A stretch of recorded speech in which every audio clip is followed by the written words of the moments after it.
You're listening to episode 162 of the D6 Podcast. I don't know anything more important in our society or in the kingdom of God than to help the church, help the family. Discipleship is not an event, it's a way of life.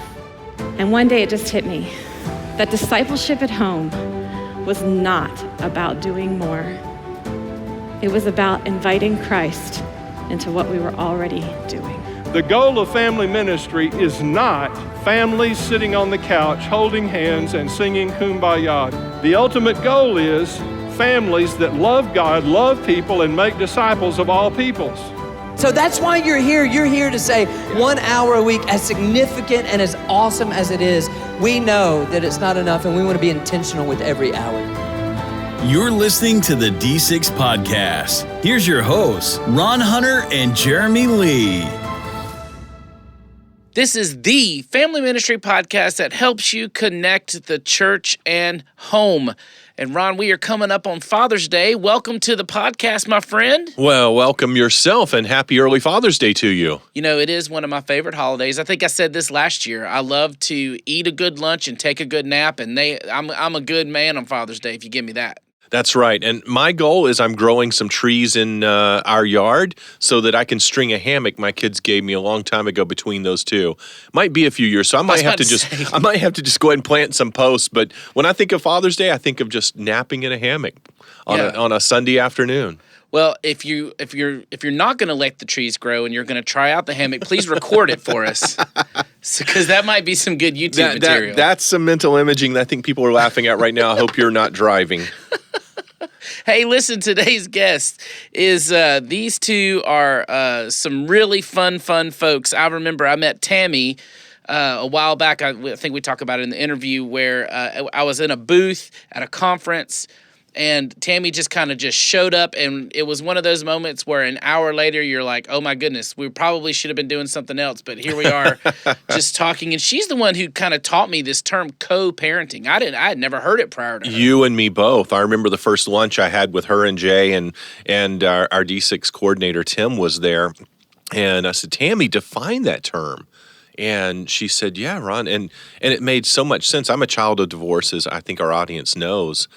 And when parents have to make decisions over sharing a child, but yet they live in two different homes, maybe even having two different philosophies or directions now, but they're in agreement that they are going to come together over this one area that they have shared interest in and do it intentionally. I'm like, that makes all the. I wished everybody would walk through and understand what Jay and Tammy do with co-parenting. Yep, Jay and Tammy Daughtry are our guests, and I'll tell you, I have learned that term from her. I unfortunately have had about 3 or 4 different friends who kind of have come to me in the midst of either divorce or potential divorce, and that's one of the first thing I said is, well, you're not getting divorced from your kids. No matter what happens, you're going to be a great dad, and that still is in play for you. And I walk right into that term co-parenting, and it just brings life. That thought of, okay, if I were to separate these two, I still have a lot of hope as a parent, and I've got to be a great co-parent. So it's a great term. And then just this whole idea of divorce, single parenting, blended families. Jay and Tammy are all over this topic. And guys, there's not any of you out there that are not dealing with families going through this. This is the thing I can say for certain, right? That's right. Every church has this. That's right. Jeremy, there's a lot of ways, and I think our audience needs to think through, because these are ministry leaders, how we can face or help single parenting. I mean, let's talk about the types of single parenting that could be out there.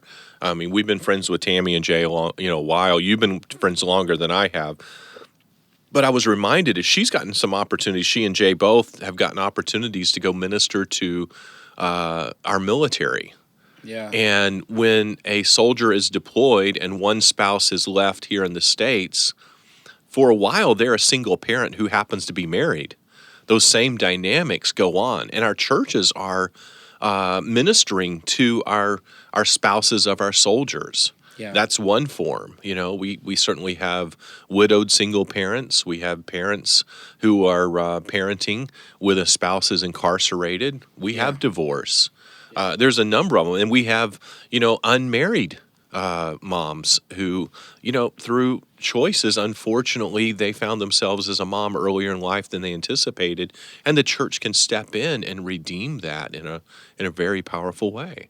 So this is a topic you can use today. Yeah. Absolutely. Yeah. And we have some really, really great folks that are going to kind of help you navigate this area of ministry. But also coming up, if you're listening to this in real time, not too far away, is Father's Day. And we talk about this a lot. It is if a church does not leverage this opportunity, They're really missing it, right? Yes. And you guys are giving them a way to easily leverage it. I remember when I was a kid on Father's Day and Mother's Day, they would always I used to love it as a kid. They would have a game where they would pick out who's been married the longest, who's been a dad the longest, and all these different things. And I don't know. In my church, I always loved to see who the most experienced dad was and everything. But they always would also try to honor the dads in some way or another. On Mother's Day, they would give mom a rose and all that stuff. Well, you've guys got a neat little product that that without a whole lot of investment, a church can, and I think they still have some time if they're listening to this real time, to grab this this little booklet you guys call A Father's Legacy, and it's a budget friendly thing. You can order it in bulk and actually put something in every dad's hand on Father's Day. That's right. It's about 48 pages long, and it has the best quotes from all of our parenting books that we published over the last decade. And the churches can put those in the hands of the fathers. And as they thumb through it, let's face it, dads don't read deeply.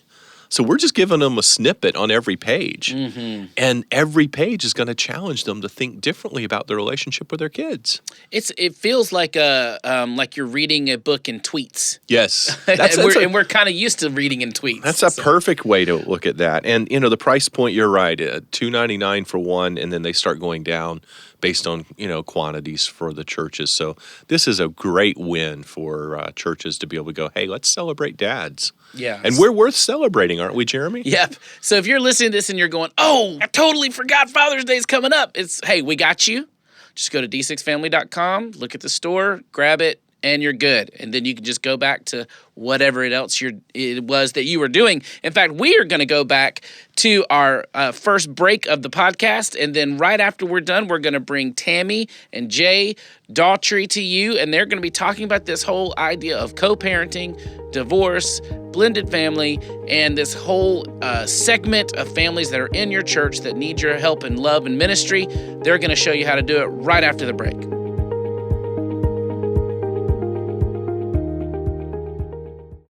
I don't know what to do. Have you ever uttered those words? Perhaps a friend shared with you how their wife had left them, or classmates' parents died suddenly, or maybe the kid that hangs out with your children just isn't himself anymore.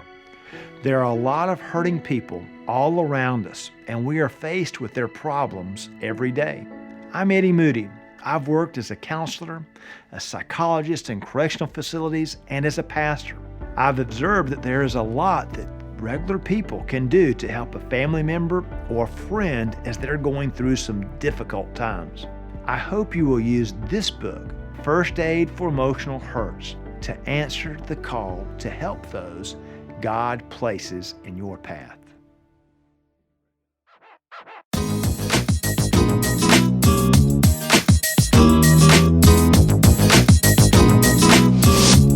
Hey, everybody, I want you to meet some friends of mine and the best mustache ever on the D6 podcast, ever. I'm telling you.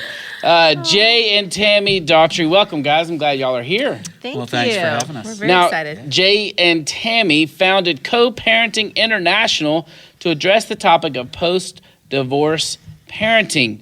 The book Co-Parenting Works, Helping Children Thrive After Divorce, has been featured on Family Life Radio and Focus on the Family. You guys have a digital curriculum, all kinds of other stuff going on, but in the end, you basically love on families who've been through divorce and are parenting kids, and you teaching them how to co-parent in a healthy way. Now listen, I was telling Jay earlier, I met Tammy a few years ago, and she taught me that word co-parenting for the first time. I've actually used that so much with friends who are going through divorce, and we talk about the kids, and I say, well, now you're going to have to co-parent, and they're like, yeah, and it's a great term, and I appreciate it. So that's kind of what I want to talk about. Yeah. Let's start with this. Can you share with us a little bit about Co-Parenting International? What's the mission, and what do you guys do with that? Sure. Well, we were launched in 2004. Actually started back when I was a single mom, trying to figure out how to co-parent the journey I was on. I'll tell you about that later. But so we are 14 years in, and we help local churches. We help schools.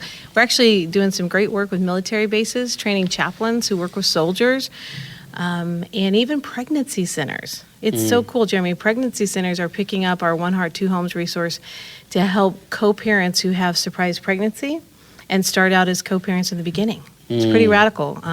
So we just try to get in there and cheer for kids, speak up on their behalf, be a voice for kids, and then help parents find a healthy roadmap to navigate the complexity. So let's talk about divorce. Now, one of your blog posts we saw, it talks about there's a divorce every 36 seconds, which equates to 2,400 divorces a day, 16,800 divorces a week, 876,000 divorces a year. I'm so depressed. What is one of the main reasons you think divorce is so prevalent in our society? Wow, that's a loaded question. I mean, There's a ton of things there, and you can look at different research, and I think it's still at the top of the list for research. They talk about finances being an issue that ends up, but see, the finances blow up and the relationship blows up because of the stress of the finances, and the problem goes beyond that. Right? They're looking at, here's a symptom out here, right? These financial stress come and everybody blows up and things fall apart.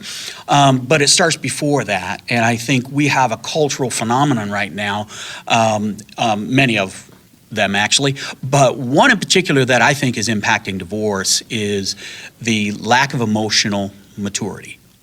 We have a cultural phenomenon in which many of us throughout our lives are experiencing dysfunction. Maybe some adverse childhood experiences, whatever those things might be, various levels of trauma. And in that process, we have a tendency to stop growing emotionally.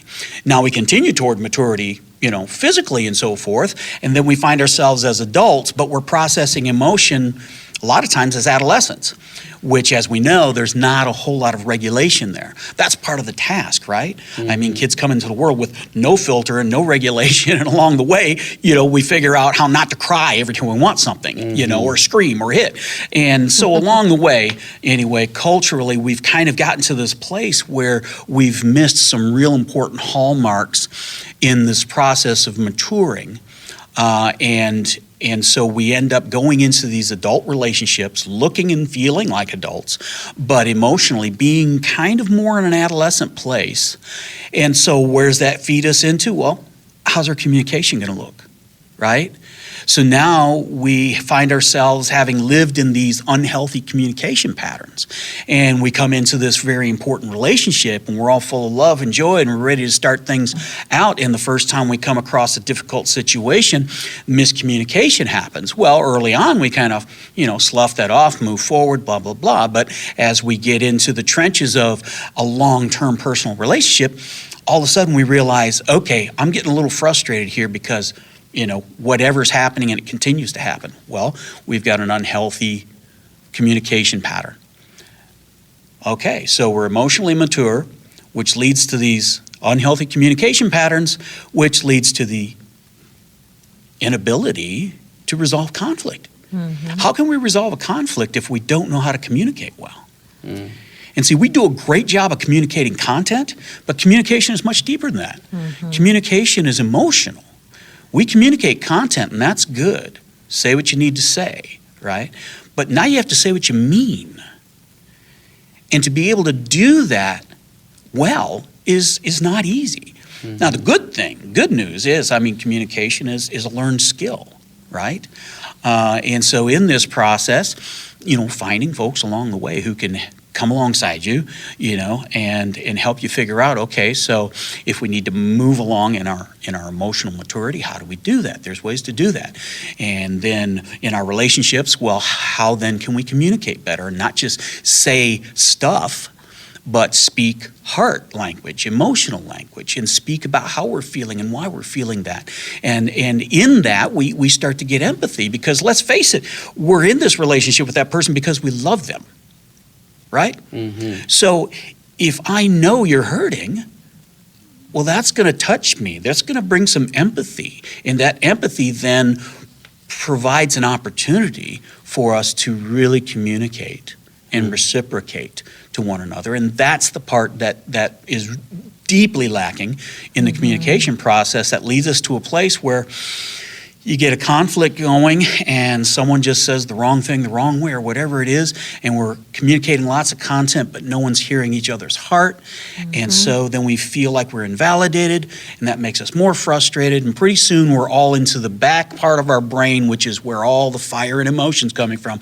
And we're completely out of the front part of our brain, which is where the reasoning and connecting. And so all of a sudden we've disconnected our cognitive abilities from our emotional self, and we're all emotional, and nothing gets done. In fact, it gets really ugly and gets really sad, because we feel like we're not being heard. And if you don't feel like you're being heard, then it's hard to feel like you're valued. If you don't feel valued, you really don't feel like you're loved. Well, and Jeremy, I was just going to chime in on one other thing that we could do a whole podcast on. You're probably doing this, but on digital distraction. I think today's couples and families and kids too are so consumed in the digital media, the screen time, the gaming, the texting, and we've heard this week even at D6 about that's content, but it's not the heart-to-heart connection. And I think digital devices, honestly, I think they can really become disruptive in marriages. And then with today's social media and Facebook and Instagram and all those connecting points, it's so sad. I hear more and more of, couples that are struggling in marriage, and some old girlfriend, some old boyfriend finds them on Facebook. And the next thing you know, there might not be a physical affair happening, but there's an emotional affair happening. And so I think our digital distractions can become something that actually pulls us away from our partner, because we have this grass is greener effect, thinking, oh, well, he looks good, she looks good, haven't seen them in a long time. Or just a new stranger comes along, and there's all these private messages, things going on that people can hide from their mate and really become disconnected from their mate and hide easily an emotional affair, emotional content happening with someone just through the internet. So I think it's really important for any family type, single parents, step parents, happily married couples, to really have some intentionality around what do we do with digital content in our family to keep us all connected for real, and to make sure that it's not going to be a portal that can be distracting from leaning into our partner who we're committed to, and not leaning out. Then I think that's a healthy way to help marriages stay on point, but it's a struggle for all of us, struggle for everybody to really find that balance. So, 20 years ago, before we all lived and died through our cell phones, certainly affairs were happening, things were, people were stepping out of marriage, but it was a lot harder to feel like you had that false connection with someone.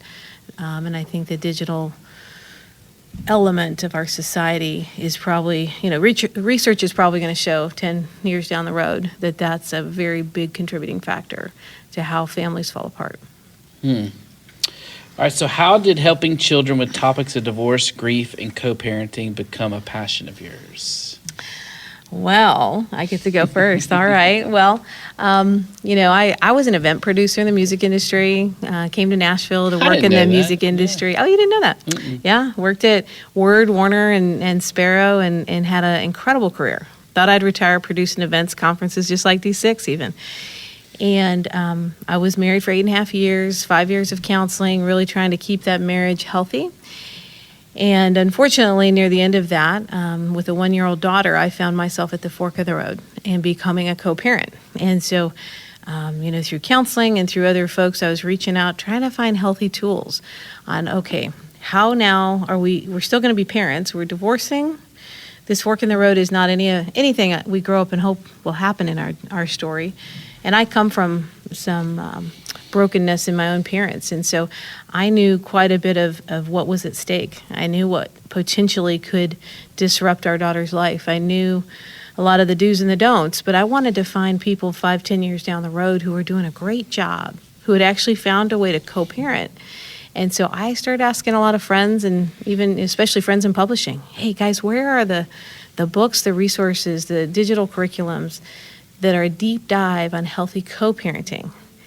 And at the beginning, people kind of looked at me like I had 3 heads. What is co-parenting?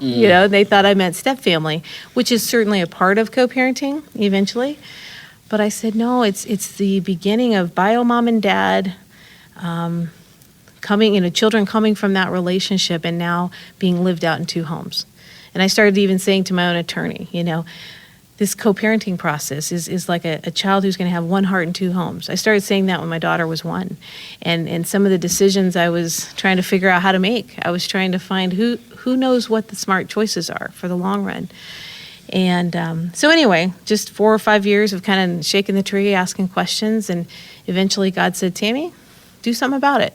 So I started producing live events for divorced parents, and that was the birth of Co-Parenting International. So that was back in 2004, and we're 14 years down the road, and just, seeing that real life story, statistics, examples from other people's journey can really help parents. It can help them find hope. And so, I've dedicated my whole life to it now and still produce events, but they're all around the topics of co-parenting, step-family, single parent, and the mental health work we do. So music industry gal, now turned marriage and family with Mr. Wonderful here. I actually got remarried when my daughter was 9, and then that's another story for another podcast, but we opened a counseling center together 4 years ago in Nashville. And Jay and I work day to day in working with kids and families in these complex situations. So we really care about it big. That's good. All right, so how, in your professional and therapeutic opinion, how can divorced parents better process together without inadvertently affecting their children? In essence, how can you do the co-parenting without causing destruction? Well, that's a tough question, but it's an easy question, but it's a complicated question, right? I mean, we know the answer, right? And the answer is figuring out how to continue to communicate in a healthy way, despite the fact that you have all this junk trailing along with you every time you meet that person, right? And so there's a process that we have to go through, whether it's literally a therapeutic process of getting together with a therapist and walking through the process of the grief and the pain. You have to process all of that. You have to figure out, okay, I've got great loss here. I've got great pain, and I've got to figure out how to process it and figure out where to put it, kind of a thing, and guys sometimes are better at this than ladies in general. The whole idea of compartmentalizing, the old book a couple years ago, guys are like waffles, women are like spaghetti. That's what he was talking about. We've got all these little compartments as guys in our brain, and things just don't touch unless we want them to. They stay separate, and so we just process that way a little bit better. That's kind of the way we're wired.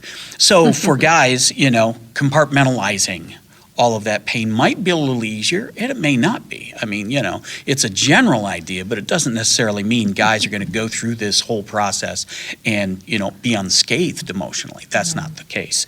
But in general. And women are not just like spaghetti. They're a little bit of fettuccine. They're a little bit of tortellini. They're all that with sauce, and it gets pretty messy. And we are not, honestly, I'm a woman, I can say this, we're not hardwired to emotionally compartmentalize. God didn't make us that way. He made us nurturers. He made us compassionate. Not that dads aren't, and not that dads don't nurture, but our DNA is to nurture, connect, and stay connected.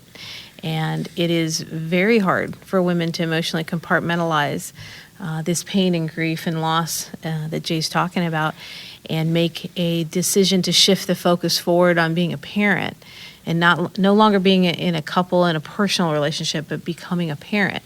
And it's really critical to try to make that shift. Yeah, we're faced with the task of figuring out how to separate what's personal from what's parental, right? We've got to figure out how we can compartmentalize all the hurt, the pain, and the anger, so that when those moments come, we can stay present in those parenting moments. Right. And typically what's going to happen if we haven't done the hard work of processing all of those emotional things and figuring out how to put them in that box and nail that box shut and stick it in the back closet of our emotional self, then we're going to come into a moment where we're trying to talk about Johnny and Susie and, they need cleats for soccer team, and, we have to split. Well, yeah, but you're late on child support. What are we talking about? All of a sudden, it's not about this parenting moment of doing something that has to be done, but then emotional things are said and the emotional stuff erupts and it comes up forward. And so all of a sudden, that parenting moment that you were trying to have gets completely lost as that anger and hurt and pain comes to the forefront. And that's when we say things we shouldn't say, and we go after each other and we're speaking out of our own hurt. But what we're missing is quite often right there at our feet are the children whose hearts we want to protect from this kind of stuff. And so that's really at the forefront of it, is just figuring out how do we separate the personal from the parental. And in that process, we probably need some help and some good therapy to figure out, okay, this is what I'm feeling. How do I compartmentalize that so when I'm with this other person, I can stay engaged with the parental needs of my children? And honestly, I would say one of the most important things to try to do, whether a person's listening right now and they're at the very beginning or they're 5 years in, is really digging in. And this is going to be a tough one. And women, we struggle probably even more than guys on this. But deciding that no matter what, I'm going to choose to forgive my co-parent. I'm going to choose to forgive somebody who most likely is never going to say they're sorry. They may never own up to what contributed or what contributions they made to the failed marriage. And we need to forgive ourselves, because I know so many parents end up with years and years of guilt and shame, and it is hard to go through this. It's hard to transition well. It is not easy. It's not a, step 1, 2, 3, and you're always going to get to 4. But I think one of the biggest flashpoints that comes between co-parents is all the stuff of the past. And if we can make a choice, a hardcore decision to say, God, I'm going to choose to forgive everything about the past with this other person because I want to let it go. I want to be free. We look at how Christ forgave us. We don't deserve it, right? And I'm sure there's a person in the audience thinking, you're crazy. I can never forgive my ex for all that they did and how they wounded my soul. It is not easy. It is not at all. But I can tell you from years of being in this field, I think the number one thing I see get in the way of people moving on to healthy places as adults is that they're stuck in toxic anger. And that resentment builds and the pain gets so big that they can't see anything good about the other person, and they can never seem to give their kids permission to enjoy love and time with that other parent. And that's where those negative cycles really show up. And so I would just say, one of the important things, whether it's with a therapist, with a pastor, with a trusted friend, extended family, get with some healthy adults who are going to help you walk through the journey of choosing to forgive, even if that person never says they're sorry, and really accepting forgiveness for your own contributions, and begin to see yourself as redeemed and restored through the journey, which makes no sense. People aren't going to feel that in the beginning. It's going to feel like it's always going to hurt, and that darkness, that sadness is never going to go away. But I can tell you, 18 years later, I chose to forgive my daughter's dad. I dug deep. And I said, God, I don't want anything about our past to get in the way of our future. I want this little girl to feel free, to be free to love us both, and to never feel like she has to choose. And that's a choice that I I'm so glad that I was able to dig through and get to. It didn't come overnight, but it set me free. And now all these years, I just get to enjoy being Angelia's mom. He's Angelia's dad. Now she's got an amazing stepfather. She's had a great stepmom for 9 years of her life. And we just, all four of us, literally launched our daughter off to college 3 weeks ago together as a co-parent team, all four of us. Hard work over these years, but that choice to forgive, I think, at least on my side of the equation, totally set me free to be able to engage with him, talk to him, keep it parental and not personal. See, this is all so good. You're going to be shocked to hear we're out of time already. It's unbelievable. But hey, I want to make sure everybody remembers you're listening to Jay and Tammy Daughtry, and I want them to make sure they know you have a great book out. And I'm searching for the name of it. Co-Parenting Works. There it is. Co-Parenting Works, Helping Children Thrive After Divorce.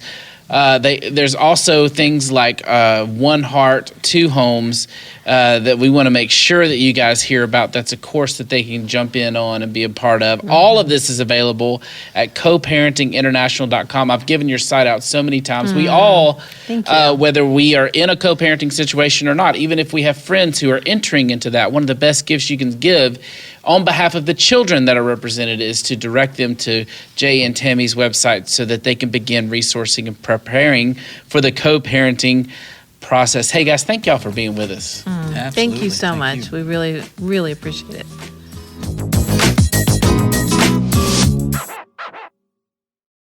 Hey Ron, Father's Day is coming up, and you guys are producing something that churches can hand out to dads on Father's Day. And make it really easy and affordable. So what we've done is we've taken all of our D6 family titles, or some of the best, and we've extracted quotes from the various authors and assembled it in one little booklet.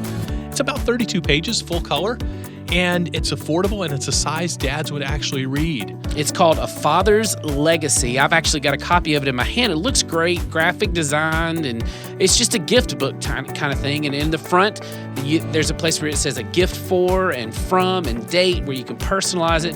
If you're a youth minister, you can get this for the dads in your ministry. If you're a children's minister, get it for the dads in your ministry. Or you can just buy them in bulk for the whole church, right? It's very affordable to do that. So the price point, if you bought one, is $2.99. But buying them in bulk, you can buy 10 or more for $2.69. Or if you're buying them for 100, it's $1.79. We have price points all along the way in between. You can buy them on the d6family.com website. It's right there on the store. You said they are in limited stock, so they need to do it if they're going to do it. That's right. They're going quick, but once they're out, we're out. So please call and order them. These are so inexpensive, but so good looking. People are buying them in large quantities. Call our 800 number, check on inventory immediately. That's 1-800-877-7030. All right. Happy Father's Day, guys. I hope you enjoy this resource.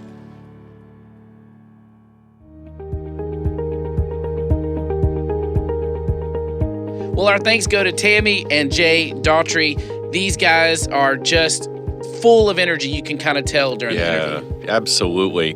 And again, if they've mentioned their resources, I'm going to throw one out there because this is the end of the podcast. But Tammy has written a chapter in a multi-author book that we're going to release in September, and she's written specifically on this topic we've interviewed today. So I'm going to leave this book a little bit of a secret. I was just about, because I don't know about this. That's why I waited to the end, because I figure our diehard people are going to go, I'm making a mental note of this. And sure enough, we're going to be releasing this book going into our D6 conference this year. And Tammy has written the book on the chapter on co-parenting, and we've got 12 other authors. And it really is kind of a who's who author lineup. Wow. Now, there is a little bit of, that's a pretty huge tease. Yeah. We're going to let that one go for a little while before we cue people in. Yeah, that rivals when they dropped the Star Wars trailer, man. Pretty close. Pretty close. One of the authors is not Mark Hamill, just to be clear. Okay. Hey, so next week, let's talk about next week. Our man David Jones, our new kind of team member, is kind of coming through with an interview for us next week. It's going to be incredible. Oh, wait, never mind. I just saw the guest. It really is incredible. Keep going. It is going to be. I'm pumping up David Jones, and then I went, Well, he is interviewing our very own Jeremy Lee. And the topic is difficult parents in ministry. Yeah. You're a difficult parent? Is that what you're saying, Jeremy? Absolutely. Is that what the interview's about? I speak from experience. Did he interview you or your wife? True on every level. Listen, if you're going to interview me about something, it's either going to be about parenting or the Tennessee Titans. Those are the only two things I can speak on with any kind of knowledge and expertise. And one of those is worthy. Both of them are, parenting. That's Parenting. right. That's exactly right. All right. Hey, listen, thank you guys for listening. I appreciate you being with us.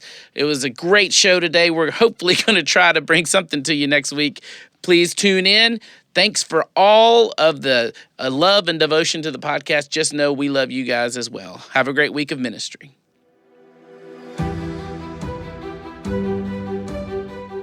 You've been listening to the D6 Podcast. You can learn more about D6 at d6family.com.